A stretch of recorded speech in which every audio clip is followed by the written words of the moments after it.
नमस्कार, मधुबन गार्डन या चॅनलवर आपलं स्वागत आहे. पहिले 1-2 पाऊस झाले की तुम्ही खाऊ शकता अशा सर्वात पौष्टिक वनस्पती तुमच्या अंगणात वाढू लागतात आणि तेही अगदी मोफत. मोफत अशासाठी की त्यांना लागवड किंवा काळजी घेण्याची गरज पडत नाही. आत्तापर्यंत यातील काही वनस्पती या त्रासदायक तण ठरल्या आहेत, पण त्यांना उपटून काढून टाकण्याऐवजी तोडून त्यांचा आहारात वापर करण्यास सुरुवात करा. आपोआप उगवणाऱ्या या रानभाज्यांची पौष्टिकता पाहायची तर शेतात जाणीवपूर्वक लागवड केलेल्या मेथी, पालक यासारख्या भाज्यांना त्या टक्कर देऊ शकतात. या रानभाज्यांचे पोषण मूल्य अमूल्य तर आहेच आहे, शिवाय कोणत्याही कीटकनाशकाची फवारणी नाही हा बोनस. आज मी इथे माझ्या कंपाऊंडमधून आत आल्यावर घराच्या अवतीभोवती आणि टेरेसवर ज्या रानभाज्या दिसतात त्यांची ओळख करून देणार आहे. त्यापैकी काही आपोआप आलेल्या तर काही मी जाणीवपूर्वक लावलेल्या आहेत. यामध्ये तुम्हाला मागच्या पावसाळ्यापासून आत्तापर्यंतच्या भाज्या पाहायला मिळतील. नाहीतर तुम्ही म्हणाल, पाथरीला आत्ता कशी काय फुले आली? तर गेले वर्षभर झालं हे काम चालू होतं, ते आता तुमच्या पुढे सादर होत आहे. यातील बऱ्याच विषयांचे व्हिडिओ मी याआधी केले आहेत. डिस्क्रिप्शन बॉक्समध्ये त्या सगळ्यांची लिंक दिली आहे. पूर्ण माहिती हवी असल्यास ते व्हिडिओ बघू शकता. अशा अनेक वनस्पती पावसाळ्यात उगवतात. काही जण त्यांचा उपयोग करतात, हे चांगलंच आहे, पण काही ठिकाणी थोडंसं अज्ञानामुळं असेल या माहितीपासून लोक वंचित राहिले आहेत. त्यासाठी आजचा व्हिडिओ. या व्हिडिओमध्ये सहज कुठेही आढळणाऱ्या भाज्यांपासून ते काही दुर्मिळ भाज्यांची ओळख मी करून देणार आहे. एक अत्यंत महत्त्वाचे, या भाज्यांपैकी कशाच्याही बिया किंवा रोपे मी निसर्गातून ओवाळून आणली नाहीत. माझ्यासारखीच आवड असणाऱ्यांकडून अदलाबदल किंवा योग्य ती किंमत देऊन किंवा शेताच्या घराच्या आसपास असतील तर रानभाजीच्या संग्रहासाठी म्हणून सांगून आणले आहेत. आता व्हिडिओला सुरुवात करण्यापूर्वी या टप्प्यावरील माझी नेहमीची विनंती.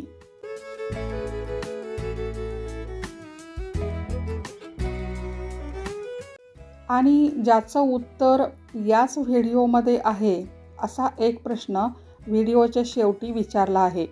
व्हिडिओमध्ये सगळ्यात शेवटी जी भाजी दाखवली आहे तिचं नाव तुम्ही ओळखायचं आहे.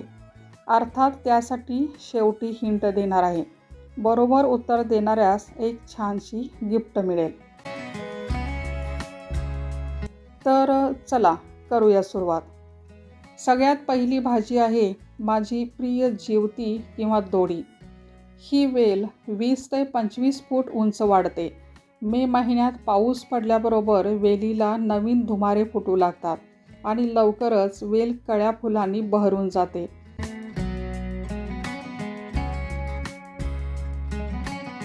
या फुलांची भाजी, भजी, चटणी किंवा सूप करतात.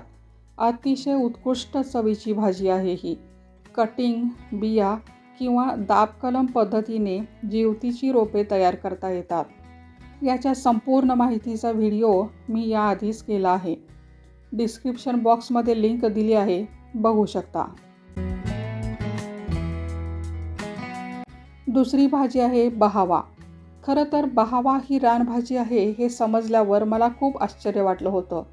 आणि रानभाजीचा नेमका क्रायटेरिया काय आहे अशी ही शंका माझ्या मनात आली. वर्षभर हिरवागार असलेला बहावा एप्रिल महिन्यात पिवळे झुंबर आणि पिवळ्या जर्द फुलांच्या माळा अंगाखांद्यावर मिरवत फुलू लागतो. हे फुलोरे फूटभर लांब आणि लोंबणारे असतात. कानातल्या डुलाप्रमाणे डुलणारे असतात. बहाव्याच्या झुबक्यासारख्या दिसणाऱ्या फुलांचं सौंदर्य मनाला वेड लावणारं असतं. बहाव्याला भारतीय आयुर्वेदात महत्त्वाचं स्थान आहे. पाने, फुले, शेंगा खूपच उपयोगी आहेत आणि ज्यासाठी याला रानभाजी म्हटलं आहे ते म्हणजे याच्या फुलांची भाजी. त्याची कृती साधारणपणे अशी आहे. फुले काढून स्वच्छ करून फक्त पाकळ्या काढून घ्यायच्या. धुवून पाणी निथळू द्यायचे. जेवढ्या पाकळ्या तेवढाच कांदा तेलावर परतून तिखट, मीठ, मसाले घालून त्यात पाकळ्या घालायच्या. थोडंसं परतून झाकण ठेवून वाफेवर शिजवून घ्यायचं. भाजी छान होते. भाजीप्रमाणेच गुलाबाच्या पाकळ्यांचा गुलकंद करतात तसा याचाही गुलकंद करतात. मी भाजी नाही पण गुलकंद केला आहे. तिसरी भाजी आहे पुनर्नवा. पुनर्नवा म्हणजे नव्याने जीवन देणारी, नवसंजीवनी. खूप शोधल्यावर एके ठिकाणी मला पुनर्नवा सापडली. मी तिथून छोटी रोपे आणून लावली. हे तुम्ही पुनर्नवाच्या व्हिडिओमध्ये पाहिलं असेलच. ती रोपे इतकी मोठी होऊन आता त्यालाही बिया येऊ लागल्यात. मी लक्ष ठेवून त्या बिया काढल्या आणि मातीत पसरून टाकल्या आणि तिथेही आता छान भाजी उगवली आहे.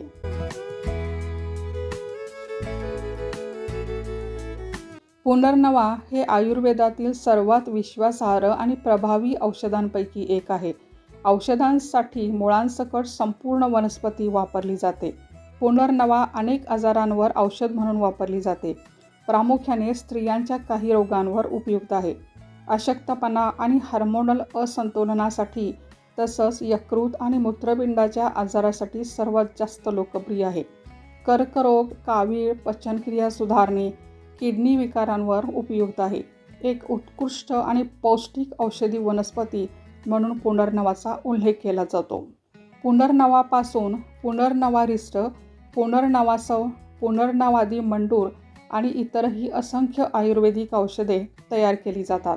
फक्त ओळख करून द्यायची असल्याने मी थोडक्यात आवर्त घेते, नाहीतर पुनर्नवाबद्दल मी अजून खूप काही सांगू शकते. विधारा किंवा समुद्रशोक ही सुद्धा अशीच एक औषधी रानभाजी आहे. ही वेल ओळखण्याची खूण म्हणजे हिची हृदयाच्या आकारासारखी मोठी पाने. पाने मागच्या बाजूला पांढरट किंवा सिल्वर कलरची असतात. नवीन पान उमलताना त्याचा आकार असा करंजीसारखा मिटलेला असतो. अल्सर, मधुमेह, त्वचारोग आणि संधिवात यावर उपयोगी आहे. या पानांची भाजी आणि आळूच्या वड्यांप्रमाणे वड्या करतात, ज्या अतिशय रुचकर होतात. ही कर्टुल्याची वेल किती छान आहे पहा. मागच्या वर्षी आणलेल्या कर्टुल्यातील काही पिकलेली कर्टुली यात टाकली होती. पहिल्या पावसाबरोबर त्यात भरपूर वेली उगवून आल्या आहेत आणि आता कर्टुली लागायला सुरुवातही झाली आहे. कंदापासूनही कर्टुल्याची लागवड करतात. त्यासाठी 2 फिमेल आणि 1 मेल कंद लावावा लागतो. कर्टुले ही आमच्या घरातील सर्वांची आवडती रानभाजी आहे. ती अतिशय रुचकर लागते. डोकेदुखी, मूतखडा, मधुमेह, विषबाधा तसेच थंडी वाजून येणाऱ्या तापात उपयोगी आहे. कर्टुल्याची भाजी किंचित कडवट असून मधुमेहींसाठी वरदान आहे. रानभाजीचा विषय आहे आणि भारंगीबद्दल बोलणार नाही असं कसं होईल. भारंगीची झुडूप बहुवर्षावी असते. ती डोंगर उतारावर, जंगलात, शेतात सर्वत्र आढळते. मागच्या वर्षी मी भारंगीचे रोप आणि काही कटिंग लावल्या होत्या. रोप वाढून त्याला फिकट निळसर रंगाची फुलेही लागली होती. आता पाऊस पडल्याबरोबर भारंगीला नवीन पालवी फुटत आहे. भारंगीची कोवळी पाने धुवून, चिरून, उकडून घेऊन त्यात भिजवलेली हरभरा डाळ घालून भाजी करतात. बाकी डिटेल्स व्हिडिओमध्ये आहेतच. रानभाजीचा असाच एक प्रकार आहे आळू. आळू माहिती नाही अशी क्वचित एखादीच व्यक्ती असेल. आळूवडी हा जवळपास सगळ्यांचाच फेवरेट पदार्थ असतो. हिरव्या देठाचा भाजीचा आळू, काळ्या देठाचा वडीचा आळू, कोकणातील तेरं आळू हे काही प्रकार आपल्याला माहिती आहेत. आळूचा असाच आणखी एक प्रकार आहे रुखाळू किंवा वृक्षाळू, अर्थात जंगली आळू. हे ओळखण्याची खूण म्हणजे ही पाने कोवळी असताना मागच्या बाजूला लालसर दिसतात. तसंच पान निबर होताना लालसर रंग अधिकाधिक गडद होत जातो. पावसाळ्यात जंगलातील वड, आंबा अशा जुन्या झाडांच्या बुंध्यात किंवा ढोलीत हे नैसर्गिकपणे उगवतात. आणि हा आहे माझ्या बागेतील रुखाळू. मऊ मुलायम पाने असलेला रुखाळू पावसाळा असेपर्यंत छान वाढतो. नंतर 7-8 महिन्यांसाठी जमिनीत गुडूप होऊन जातो. त्याच्या वड्या खरंच छान चवदार लागतात. आता पुढच्या ज्या रानभाजीविषयी मी सांगणार आहे ती कदाचित तुमच्यासाठी नवीन असेल. दुर्मिळ होत चाललेली एक पाणी. खरं तर हे एक प्रकारचं आर्किड आहे. जंगलात, विशेषतः कोकणात आढळते.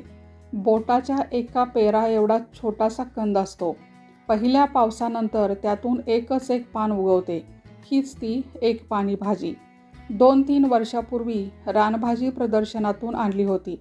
तेव्हा हिचे कंद कुंडीत पेरले. आता दरवर्षी पावसाळ्यात ती आपोआप उगवते. एक पाणी ही फक्त माझ्या संग्रही असण्यासाठी आहे. मी ती खाण्यासाठी वापरत नाही. पण नेहमीसारखी कांदा, लसूण, मिरची घालून हिची भाजी करतात. इतर माहिती व्हिडिओमध्ये आहे. पुढची रानभाजी आहे आंबोशी. खरं तर आंबोशीला जगभरातील तण समजलं गेलं. पावसाळ्यात सहज आढळणारी ही वनस्पती 3 पानांच्या वैशिष्ट्यपूर्ण रचनेमुळे आणि पिवळ्या आकर्षक फुलांमुळे चटकन लक्षात येते. फुले छोटी 5 पाकळ्यांची असतात. जर ही कुंडीत उगवली असेल तर मूळ झाडाला काहीही धोका होत नाही. उलट सजीव आच्छादन मिळते. त्यामुळे बाष्पीभवन होत नाही आणि मातीची सुपीकता वाढते. अधूनमधून जमिनीपासून 2 इंच कट करून भाजी करा, पण पूर्ण उपटून टाकू नका, कारण ही भाजी व्हिटॅमिन सीचा एक खूप चांगला स्रोत आहे. याचा वापर इन्फ्लुएन्झा, ताप, मूत्रमार्गात संक्रमण, अतिसार, आघातजन्य जखम, मुरगळणे आणि विषारी साप चावणे यासाठी केला जातो. सगळ्यात महत्त्वाचं म्हणजे आंबोशी हे मूळव्याधीवरचे जबरदस्त औषध आहे. याची भाजी निवडणे थोडेसे त्रासदायक वाटू शकते. कांदा, लसूण घालून सुकी भाजी किंवा आळूच्या गरगट्यात 4 पाने टाकतात. उन्हातून आल्यावर थोडीशी पाने चावून खाल्ली तर उन्हाळा बाधत नाही. तसंच याचं सरबतही केलं जातं. खापरफुटी. बरेच जण खापरफुटीलाच पुनर्नवा समजतात, पण या दोन्ही वेगवेगळ्या वनस्पती आहेत. खापरफुटी शेतात, पडीक जमिनीत, बागेत आणि लागवड केलेल्या पिकात आढळते. पाने गोलाकार असतात आणि अगदी आपल्याला दिसली की नाही तोवर 4-8 दिवसातच फुलावर येते आणि त्याच्या बिया सगळीकडे पसरतात. म्हणूनच शेतकऱ्यांसाठी हे खूप त्रासदायक तण आहे. चांगल्या स्वच्छ जागी आली असेल तर भाजी करून खायला हरकत नाही. पुढची रानभाजी आहे पान ओवा. पान ओवा म्हणजे ज्याच्या पानांचा वास सेम टू सेम ओव्यासारखा येतो. ही पाने जाड, मांसल आणि थोडीशी गोलाकार असतात आणि चुरगळून वास घेतला तर अगदी ओव्यासारखा वास येतो. या पानांची भजी करतात. तसेच काही भागात याची भाजीही करतात. याच्या पानांचा नॉनव्हेज पदार्थात मसाला म्हणून वापर करतात, विशेषतः स्टफिंगसाठी. तसंच सुकवलेल्या पानांचा चहा आणि सूपमध्ये सुद्धा वापर होतो. याशिवाय औषधी उपयोग आणि इतर सविस्तर माहिती मी आधीच्या व्हिडिओत सांगितली आहे. तालीमखाना किंवा काटेकोळसुंदा ही अत्यंत बलदायक वनस्पती आहे. ही वनस्पती पाणथळ, दलदलीच्या ठिकाणी, तलावाशेजारील ओलसर जागेत आढळते. अशीच नदीकाठची भाजी आणून मी टबमध्ये लावली, वाढवली आणि तिची भाजीसुद्धा केली. उपयोगाच्या बाबतीत तालीमखाना म्हणजे अलिबाबाची गुहाच आहे. आयुर्वेदामध्ये या वनस्पतीचे मूळ, पाने, बिया तसेच संपूर्ण झुडूप अर्थात पंचांग उपयोगात आणले जाते. विषयाशी संबंधित नाही, पण जाता जाता सांगते. तालीमखानाच्या व्हिडिओमधील औषधी उपयोग आणि माहिती इतकी विस्तृत होती की ती ऐकून एकाने मला विचारलं, तुम्ही डॉक्टर आहात काय? म्हटलं नाही, मी फक्त वाचन आणि अभ्यास करूनच व्हिडिओ बनवत असते. तांदूळजा किंवा तांदळी ही सगळ्यांच्या ओळखीची भाजी आहे. रानभाजी असली तरी शेतात वगैरे वर्षभर आपोआप उगवते आणि बिया पेरूनसुद्धा आपण तांदळी उगवू शकतो. तांदळी ही पथ्यकर भाजी असल्यामुळे ती सर्व भाज्यात श्रेष्ठ आहे. यात लोह आणि कॅल्शियम भरपूर प्रमाणात असते. भाजी नैसर्गिकपणे सकस आणि पौष्टिक, पचनास हलकी असते. या साध्या सिंपल भाजीचे इतके फायदे आहेत की आता इथं सांगणं म्हणजे व्हिडिओ लांबवल्यासारखं होईल. नेहमीपेक्षा एका वेगळ्या रेसिपीसहितचा याचा व्हिडिओ जरूर पहा. सहज उपलब्ध होणाऱ्या या रानभाज्यांचा तर आपल्या आहारात नक्कीच समावेश व्हायला हवा. हिरवा माठ किंवा काही ठिकाणी हिला चवळीची भाजी म्हणतात. ही सुद्धा आपोआप उगवून येणारी रानभाजी. फार काही लागत नाही हिला. साधी सोपी तेला मिठाची भाजी केली तरी चव अप्रतिम. आणि तुम्हाला पाथरीबद्दल माहिती आहे का? नव्याने माहिती होत असेल तर छानच, आणि आधीच माहिती असेल तर आठवण करून दिल्यासारखं होईल. ही भाजी ओलसर जागी, पडीक जमिनीत, रस्त्याकडेला किंवा बागेतील पडसर जागी आढळते. पाथरीची पाने, मूळ, खोड सगळंच उपयोगी आहे. याला पिवळ्या रंगाची नाजूक फुले लागतात. बियांमार्फत वेगाने फैलावणारी भाजी आहे. औषधी उपयोग भरपूर आहेत. कच्ची, सुकी भाजी किंवा आमटी करून किंवा सरबत करूनही खाण्यात वापरली जाते. कुठलीही रानभाजी करताना निवडून चिरून आधी कोमट पाण्यात उकडून घ्यावी. उकडलेलं पाणी फेकून द्यावं. जिरे, मोहरी, कांदा, लसूण, मिरची आणि चिरलेली भाजी टाकून परतले की थोडासा दाण्याचा कूट टाका आणि झाकण ठेवून एक वाफ घ्या की खमंग भाजी तयार. पाथरी ही अत्यंत पौष्टिक भाजी आहे. बाजारातून आणलेल्या भाजीच्या मुळ्या कापून लावल्या तर त्यालाही पुन्हा फुटवे फुटून येतात. मी अशाच पद्धतीने लावते. तुम्हीही करून बघा असं. आणि सेम अशीच लागवड चंदनबटवा या भाजीची सुद्धा करता येते. बिया पेरून किंवा बाजारातून आणलेल्या भाजीच्या मुळ्या लावून. चंदनबटवालाच चिलू, बथुआ किंवा चिल असं म्हणतात. शेंड्याच्या कोवळ्या गुलाबी पानांवरून ही भाजी ओळखता येते. फक्त जिरे लसूण घालून साधी भाजी किंवा गरगटे करतात. छान चव असते. पहिल्या पावसाबरोबर उगवून येणारी आणखी एक रानभाजी म्हणजे केना. लहान आणि मोठ्या पानांची असे केनाचे 2 प्रकार आहेत. केनाची छोटी निळी फुले खूप सुंदर दिसतात आणि भाजीसुद्धा तितकीच चविष्ट असते. मी स्वतः खाल्ली आहे म्हणून सांगते. केनाची भजीही करतात, मात्र भजी करताना त्यात सोडा न घालताही ती छान फुगतात.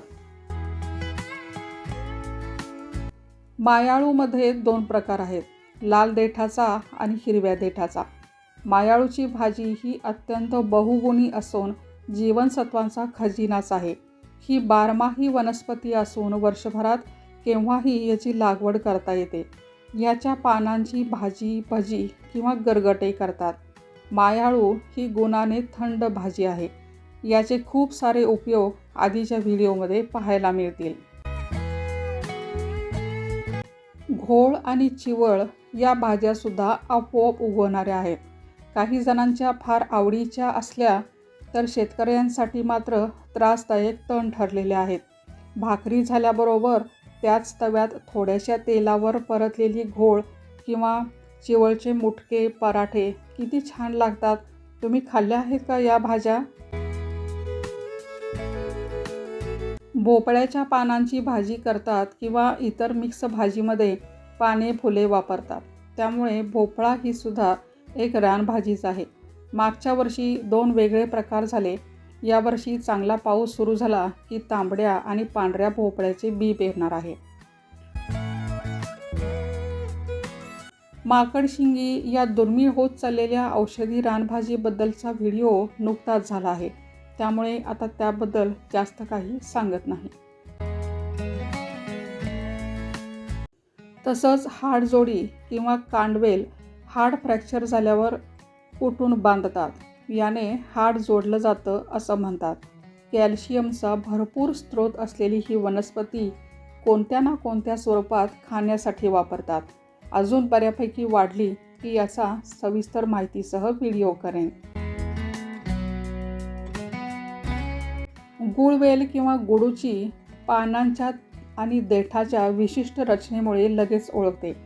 ज्वर, मधुमेह, कावीळ, वातरक्त यावर औषध उपयोगी आहे. गुडुचीचे एक संस्कृत नाव कांडरुहा असे आहे, कारण केवळ एक कांडी लावली तरीही वेल अगदी सहजपणे येते. आयुर्वेदानुसार कडुलिंबाच्या झाडावर वाढलेली वेल सगळ्यात जास्त उपयोगी असते. अमृता असंही म्हणतात, कारण हिच्यात अमृताचा अंश असतो आणि त्यामुळे ही वेल कधीच सुकत नाही आणि शरीरावरही अमृतासारखेच कार्य करते असं समजलं जातं. मी कधी केली नाही, पण इतर पालेभाज्यांप्रमाणे गुळवेलीची सुद्धा कांदा लसूण घालून भाजी करतात असं माझ्या वाचनात आलं आहे. अबई कोयरी याही पौष्टिकतेने समृद्ध आणि वेगळ्या चवीच्या रानभाज्या आहेत. नेहमीच्या वांगी बटाटा यापेक्षा काहीतरी वेगळी चव. दुर्मिळतेच्या मार्गावर असलेल्या या भाज्यांचा प्रचार आणि प्रसार व्हायला हवा, संवर्धन व्हायला हवे. घरच्या बागेत एखादी वेल लावून घरच्यापुरती भाजी मिळू शकते. अगदी सहजपणे पावसाच्या पाण्यावर वाढतात. तुम्हाला जरासुद्धा विशेष काळजी घ्यावी लागणार नाही. अगदी औषधापुरता किंवा चटणी म्हणून आहारात समावेश केलेला असतो. म्हणून कोरफड, दगडीपाला यांचा सुद्धा रानभाज्यांच्या यादीत समावेश आहे. नळीची भाजी किंवा वॉटर स्पिनेच मी नुकतेच लावले आहे. निसर्गात नदी तलावाच्या काठावर आढळते. याची पाने खनिज आणि जीवनसत्वांचा चांगला स्रोत आहेत.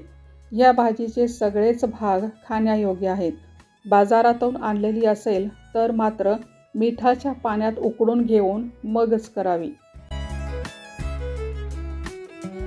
तोंडली आणि फांजी या भाज्या नुकत्याच लावल्या आहेत.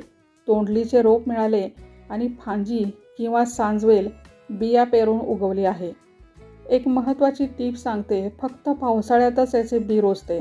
माझ्याकडील फांजी ही झुडूप वर्गातील आहे, जी हल्ली खूप कमी दिसते. फांजीची भाजी ओळखण्याची खूण म्हणजे याच्या प्रत्येक पानामागे देठाजवळ एक छोटा काळा डॉट असतो. याचे बियाणे मला मिळाले यासाठी खरंच मी खूप लकी आहे असं वाटतं. गेल्या 2-3 वर्षापासून वेलीवरच्या बटाट्याने मला अजब सुख दिले आहे. हा बटाटा मी स्वतः लावून वेल वाढवून त्याची भाजीही करून दाखवली आणि ती तेव्हा एकदाच. त्यानंतर मात्र दरवर्षी लोक इतक्या आग्रहाने या वेलीवरच्या बटाट्याची मागणी करतात की खाण्यापेक्षा 4 ठिकाणी त्याचा प्रसार होतोय याचाच आनंद जास्त आहे. परवाच्या सीझनमध्ये तर इतक्या ठिकाणी हे पाठवले आहेत की काय सांगू. या वेलीवरच्या बटाट्याचे ते सर्व पदार्थ आपण करू शकतो जे नेहमीच्या बटाट्याचे करता येतात. आता यावर्षी गराडू, कोनफळ, सुरण आणि साबुदाणा कंद अर्थात कसावा यांचाही मधुबनमध्ये शिरकाव झाला आहे. चायनीज पोटॅटो हे नाव चायनीज असले तर तीही एक रानभाजीच आहे. आजच्या फास्ट फूडच्या काळात रानभाज्या कमी होत चालल्या आहेत. त्यांची चव विसरली जात आहे. खरं म्हणजे रानभाज्या फक्त चवीसाठी नाही तर शेती, संस्कृती आणि निसर्गाशी जोडल्या आहेत. रानभाज्या खाऊया आणि मातीशी नातं जपूया. चला तर निरोप घेण्याआधी व्हिडिओच्या सुरुवातीला सांगितल्याप्रमाणे आपण त्या अत्यंत दुर्मिळ वनस्पतीबद्दल बोलूया. हीच ती वनस्पती आहे. हा मान्य आहे, एवढ्या 4 पानावरून तुम्हाला अजिबात ओळखता येणार नाही. त्यासाठी 2 ओळीमध्ये हिंट देते, ती अशी. फक्त एका अनुस्वाराचा फरक आहे, नाहीतर आजच्या व्हिडिओमधील जी पहिली भाजी आहे आणि याच्याही फुलाची भाजी करतात. फळेसुद्धा आजच्या व्हिडिओमध्ये दाखवलेल्या पहिल्या रानभाजीसारखीच असतात आणि अर्थातच बियाही तशाच वाऱ्यावर उडून जाणाऱ्या असतात. ओळखा पाहू. व्हिडिओ आवडल्यास लाईक, कमेंट, शेअर आणि सबस्क्राईब जरूर करा. धन्यवाद.